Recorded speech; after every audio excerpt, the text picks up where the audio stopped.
वर्तमान में हो रही जो उस भगदड़ के ऊपर राजनीतिक टिप्पणियां हैं या लोगों के द्वारा दी जाने वाली टिप्पणियां हैं, हम यही प्रार्थना करेंगे अपने हनुमान जी से, भैया उन सबको सद्बुद्धि दें। शव और शिव टिप्पणी का विषय नहीं है। शव पर राजनीति नहीं करनी चाहिए और शिव पर भी राजनीति नहीं करनी चाहिए। सनातन का मजाक होगा तो भारत का मजाक होगा, भारत का मजाक होगा तो भारत कभी विश्व गुरु नहीं बन पाएगा, दुनिया की नजर में हम कभी प्रकाशित नहीं हो पाएंगे। इसलिए ये विषय सबके साथ रहकर इसको संभालने का विषय है, अपितु मिटाने का विषय नहीं है, जग हंसाई करवाने का विषय नहीं है। संयम ही संगम है और संगम ही संयम है। तो सबसे पहली जिम्मेवारी हमारी अपने आप की रक्षा की जिम्मेवारी है। जब आप सुरक्षित रहोगे तब तो हमारा धर्म सुरक्षित रहेगा। तो हम आपको असुरक्षित करके धर्म की रक्षा करें तो ये मूर्खतापूर्ण बातें हैं। प्रयागराज में चल रहे महाकुंभ में भगदड़ के बाद से सियासी बयानबाजी तेज हो चली है। सीएम योगी से इस्तीफे की मांग तक की जा रही है। बता दें कि इस भगदड़ में लगभग 30 लोगों की मौत हो गई थी, सरकार की तरफ से जो आंकड़ा सामने आया है, और कई लोग घायल हो गए हैं। फिलहाल सरकार ने घायलों के इलाज के लिए अस्पताल में भर्ती कराया है और उनका इलाज जारी है। सरकार की तरफ से मुआवजे का ऐलान भी कर दिया गया है, लेकिन विपक्षी पार्टियां प्रशासन और सरकार की नाकामयाबी गिना रही हैं और महाकुंभ में भगदड़ की जिम्मेदार सरकार को ठहरा रही हैं। वहीं अब जिस तरह से विपक्षी पार्टियां योगी सरकार के खिलाफ बगावत के मूड में हैं, उनके ऊपर आरोप लगा रही हैं, उसके बाद से यह बागेश्वर धाम के पंडित धीरेन्द्र कृष्ण शास्त्री का बयान आया है और उन्होंने विपक्षी पार्टियों को जमकर लताड़ा है।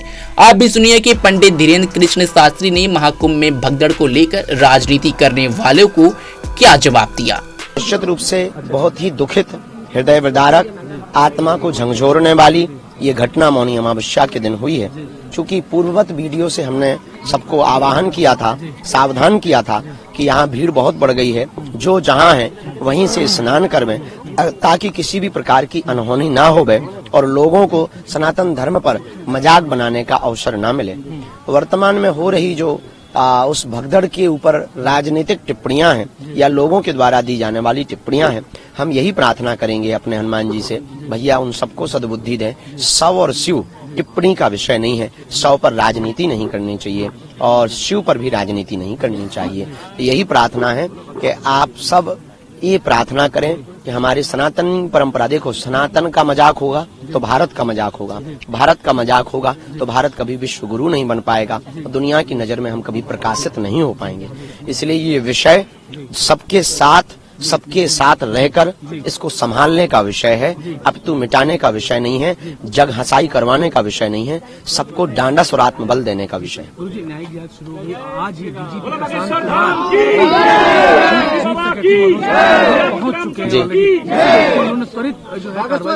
सिचुएशन निश्चित रूप से उसी समय सिचुएशन को कंट्रोल कर लिया गया था और ठीक समय पर कर लिया गया था। प्रशासन रहने दो, छाता रहने दो, सब लोग धूप में खड़े हैं तो हमें भी तो सब लोग जो है वहां पर उन्होंने तुरंत क्षण उस परिस्थिति को प्रशासन ने कंट्रोल कर लिया था।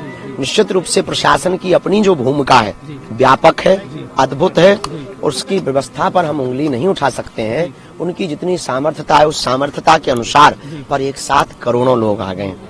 गुरुजी, श्रद्धालुओं से क्या कहना चाहिए जो अभी भी लोग आ रहे हैं, आपका एक मैसेज उनको क्या जाता है? पहला वीडियो जो हमने दिया था उसी वीडियो की पुनरावृत्ति करके हम कहना चाह रहे हैं, आप सावधान रहें, सजग रहें, जहां भी रहें संयम में रहें, जहां भी आपको स्नान करने मिले वहीं स्नान करें। संयम ही संगम है और संगम ही संयम है। लेकिन एक माह का ये पर्व अभी बाकी है, लगभग 28-29 दिन बाकी हैं। तो आप यूं मान करके चलें कि जरूरी नहीं है किसी पर्व में आवे, किसी अन्य दिनों में भी आ जावे, जब सहजता होवे, सरलता होवे। देखो, तन बचेगा तो धर्म बचेगा, तन बचेगा तो देश बचेगा, तन ही नहीं रहेगा तो धर्म कहाँ से रहेगा। तो सबसे पहली जिम्मेवारी हमारी अपने आप की रक्षा की जिम्मेवारी है। जब आप सुरक्षित रहोगे तब तो हमारा धर्म सुरक्षित रहेगा। तो हम आपको असुरक्षित करके धर्म की रक्षा करें तो ये मूर्खतापूर्ण बातें हैं।